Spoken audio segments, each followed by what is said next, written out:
जय हिंद फ्रेंड्स। आज हम लोग महाजनपद काल के बारे में पढ़ेंगे। जैसा कि पिछले क्लास में हम लोगों ने सिंधु घाटी की सभ्यता को और वैदिक सभ्यता को पढ़ चुके हैं, जिसमें हम लोगों ने पढ़ा था कि जो सिंधु घाटी की सभ्यता है वो सभ्यता एक शहरी सभ्यता थी, लेकिन उसके बाद इस क्षेत्र में जो सिंधु घाटी थी, इसके बाद जो यहाँ पे सभ्यता आती है उसका नाम था वैदिक सभ्यता। वैदिक सभ्यता में क्या होता है? वैदिक सभ्यता एक ग्रामीण सभ्यता हो जाती है। हालांकि सिंधु घाटी की सभ्यता क्या थी? एक शहरी सभ्यता थी, लेकिन जो वैदिक सभ्यता आती है वो ग्रामीण सभ्यता हो जाती है और उसके बाद जो आता है वो महाजनपद काल कहलाता है। लेकिन हम लोगों ने वैदिक सभ्यता में यह भी पढ़ा था कि जो वैदिक सभ्यता है यहाँ पर क्या होता है, कुछ पावरफुल लोगों द्वारा कुछ छोटे गरीब लोगों पे क्या किया जाने लगता है, अपना प्रभुत्व स्थापित किया जाने लगता है और यहीं से सर्वप्रथम राजा जैसी कोई सिस्टम शुरू हो जाती है। राजा प्रजा जैसा सिस्टम शुरू हो जाता है यहीं पे, और कुछ राजा जैसे लोग छोटे छोटे क्षेत्रों पर क्या करने लगे, क्षेत्र अपना हुकूमत करके इतने छोटे छोटे क्षेत्रों पे हुकूमत करने लगे। अब यही छोटे छोटे क्षेत्र क्या होता है, कालांतर में बढ़ते चला जाता है और जो राजा हुआ करते हैं वो बड़े बड़े क्षेत्रों पे हुकूमत करने लगे, युद्ध करके बड़े बड़े क्षेत्रों को जीतने लगे। इन क्षेत्रों को क्या कहा जाने लगा? फिर जनपद कहा जाने लगा। जब यही जनपद और बड़े क्षेत्रों में हो गया, अर्थात जब और बड़ा हुआ इनका साम्राज्य, तो उन क्षेत्रों को क्या कहा गया? महाजनपद कहा गया। आज हम लोग इसी महाजनपद के बारे में पढ़ेंगे कि ये जो महाजनपद था इनके बारे में हमें जानकारी कहाँ से मिलती है। तो जैसा कि हम लोगों को पता है कि जो महाजनपद काल की पीरियड है वो लगभग 600 BC के आसपास है और ये 600 BC अर्थात 6ठी शताब्दी ईसा पूर्व की बात हो रही है। उस समय अगर हम गौर करें तो भारत में खास करके बिहार में ही कौन से दो संप्रदाय उग रहे थे? उसमें जैन धर्म था, एक बौद्ध धर्म था। ये दोनों की उत्पत्ति भी लगभग उसी टाइम पे हो रही थी। तो उन दोनों के ग्रंथों से अगर हम गौर करें तो जो बौद्ध धर्म का एक ग्रंथ है अंगुत्तर निकाय, बौद्ध धर्म का अंगुत्तर निकाय और जैन धर्म का भगवती सूत्र, इन दोनों ग्रंथों से हमें किसके बारे में जानकारी मिलती है? महाजनपद काल के बारे में जानकारी मिलती है। क्वेश्चन पूछा जाए निम्न में से किस ग्रंथ से महाजनपद काल के बारे में जानकारी मिलती है, तो वो बौद्ध धर्म के अंगुत्तर निकाय और जैन धर्म के भगवती सूत्र के बारे में जानकारी मिलती है। जिस ग्रंथ के अंत में सूत्र लिखा हो आप डायरेक्ट समझ जाइएगा कि वो जैन ग्रंथ की बुक है। उसके साथ साथ हम लोगों ने पढ़ा कि जो वैदिक सभ्यता आई वो ग्रामीण सभ्यता होगी, लेकिन वैदिक सभ्यता के बाद जो आया वो महाजनपद काल कहलाया और ये महाजनपद काल फिर क्या हो गया?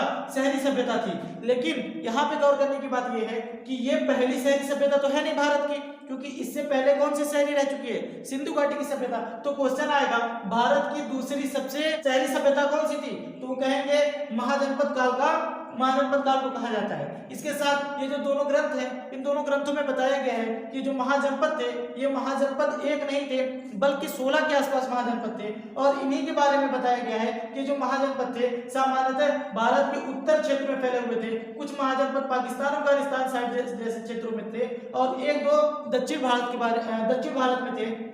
तो इनके बारे में हम लोग यहाँ पर पढ़ेंगे कि कौन से महाजनपद भारत में थे, कौन से यूपी में थे, कौन बिहार में थे, कौन महाराष्ट्र साइड में थे और दो महाजनपद ऐसे आते हैं जो भारत के बाहर रहते हैं। तो इनके बारे में हम लोग पढ़ेंगे। तो सर्वप्रथम शुरू करते हैं हम लोग बिहार से क्षेत्रों से कि बिहार में कौन कौन से महाजनपद थे। आपको पता होगा मैप में कौन सा राज्य है? बिहार है। तो इस बिहार में हम वो पढ़ते हैं तो बिहार में 3 महाजनपद पाया गया।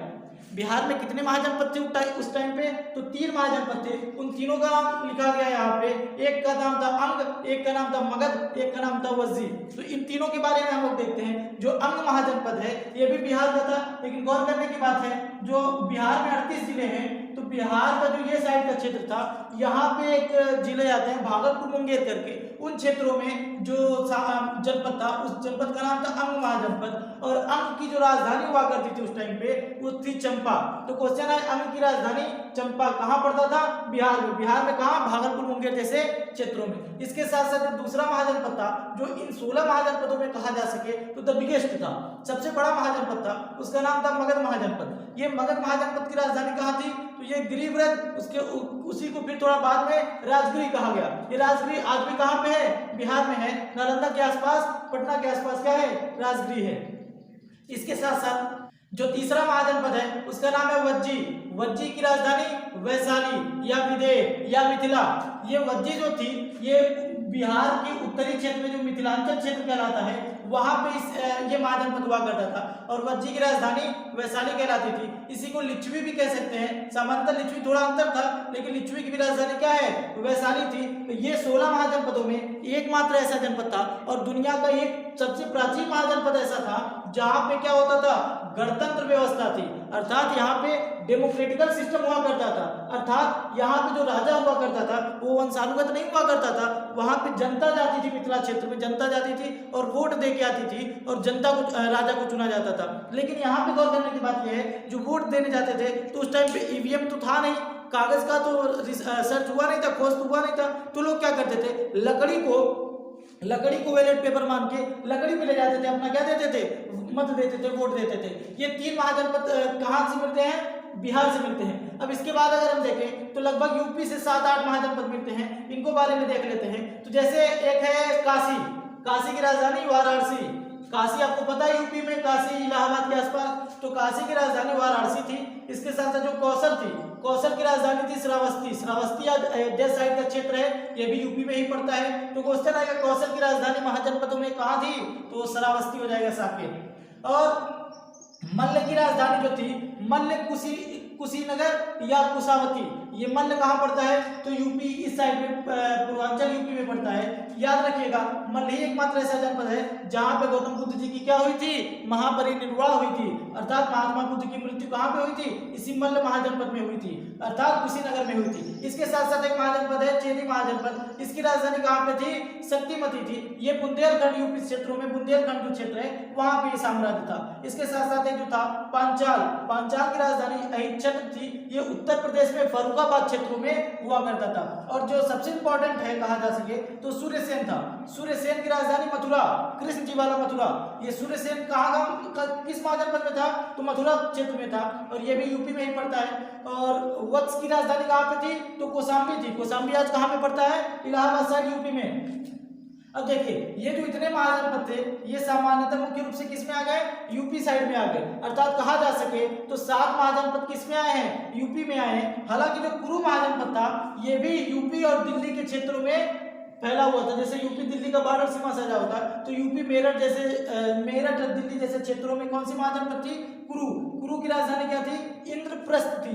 इसके साथ जो हम पढ़ते हैं नेक्स्ट महाजनपद मध्य प्रदेश आपको पता है ये वाला क्षेत्र है। इस मध्य प्रदेश में एक महाजनपद हुआ करता था उस टाइम पे, उसको कहते थे अवंती। लेकिन इस अवंती को 2 भागों में बांट दिया गया था, एक को कहा गया उत्तरी अवंती, एक को कहा गया दक्षिणी अवंती। तो जो उत्तरी अवंती थी इसकी राजधानी उज्जैनी थी, और जो दक्षिणी अवंती थी इसकी राजधानी माहिष्मती हुआ करती थी। और जो मत्स्य महाजनपद हुआ करता था, मत्स्य की राजधानी विराटनगर, ये राजस्थान का क्षेत्र है। इस राजस्थान के क्षेत्र में एक जनपद हुआ करता था मत्स्य की राजधानी कहाँ पे हुआ करती थी, विराटनगर। इसको तो सिंपली याद कर सकते हैं कि जो विराट वाली है वो कहाँ गए हैं मछली मारने, मत्स्य मतलब मछली, राजस्थान मारने गए हुए हैं। राजस्थान में कौन सा महाजनपद हुआ करता था, मत्स्य महाजनपद। इसके बाद देखा जाए तो दक्षिण भारत में केवल एकमात्र महाजनपद है, उस महाजनपद का क्या नाम था, अस्मक, जिसकी राजधानी क्या हुआ करती थी, पोतन। ये यहाँ पे एक नदी बहती है गोदावरी नदी, तो ये गोदावरी नदी के किनारे कौन सा शहर बसा हुआ था, अस्मक, जिसकी राजधानी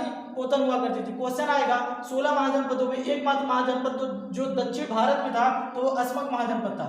और इसके साथ साथ भारत में इतने महाजनपद पाए गए 14 महाजनपद, लेकिन भारत से बाहर 2 महाजनपद पाए गए हैं, उनके बारे में देखते हैं। जैसे एक था गांधार, आपको पता होगा पाकिस्तान का बॉर्डर है, तो यहाँ पे जो हुआ करता था गांधार, रावलपिंडी जैसे क्षेत्रों में वहां पे कौन सा पाया गया, गांधार की राजधानी तक्षशिला हुआ करती थी। आपको पता होना चाहिए ये वही तक्षशिला है जहां पर तक्षशिला यूनिवर्सिटी हुआ करता था, जिसके प्रोफेसर कौन हुआ करते थे, चाणक्य, चंद्रगुप्त मौर्य के गुरु थे, वो कौन हुआ करते थे, तक्षशिला यूनिवर्सिटी के प्रोफेसर हुआ करते थे। इसके साथ साथ जो और एक महाजनपद था इसी अफगानिस्तान पाकिस्तान साइड पे, उसका नाम था कंबोज की राजधानी क्या हुआ करती थी, हाटक हुआ करती थी। उम्मीद करते हैं आपको 16 महाजनपदों के बारे में जानकारी पूर्ण रूप से मिल गया है। अब हम लोग इन 16 महाजनपदों को लेकर आगे नहीं बढ़ेंगे, अब हम इसमें से एक महाजनपद उठाएंगे, उसका नाम क्या है, मगध महाजनपद। और हम लोग मगध महाजनपद में जो साम्राज्य बने, ये मगध महाजनपद आगे 16 महाजनपदों पे हावी हो जाता है और इन सबको अपने क्षेत्र में मिलाकर के एक ही महाजनपद बचता है, उसका नाम रहता है मगध महाजनपद। जिसमें आप लोगों ने सुना होगा कि बृहद्रथ राजवंश, हर्यक वंश, सुनाग वंश, नंद वंश, मौर्य वंश, ये सारे वंश किसमें आते हैं, इसी मगध महाजनपद में आगे बढ़ते हुए चले जाते हैं। तो हम लोग इसी को लेकर के आगे बढ़ेंगे, लेकिन इसको लेने से पहले हम लोगों ने यहाँ पे देखा कि जैन धर्म और बौद्ध धर्म, तो पहले हम इन दोनों धर्म को पढ़ लेंगे, उसके बाद बाद फिर हम लोग आ जाएंगे मगध महाजनपद के बारे में, और फिर यहाँ से आगे जो साम्राज्य है मगध वगैरह उनके बारे में हम लोग पढ़ेंगे। उम्मीद करते हैं आपको पूरा क्लास समझ में आया होगा। जो नहीं समझ में आया वो कमेंट करके पूछिए, इसके साथ साथ लाइक शेयर वगैरह कर दीजिए। जय हिंद, जय भारत।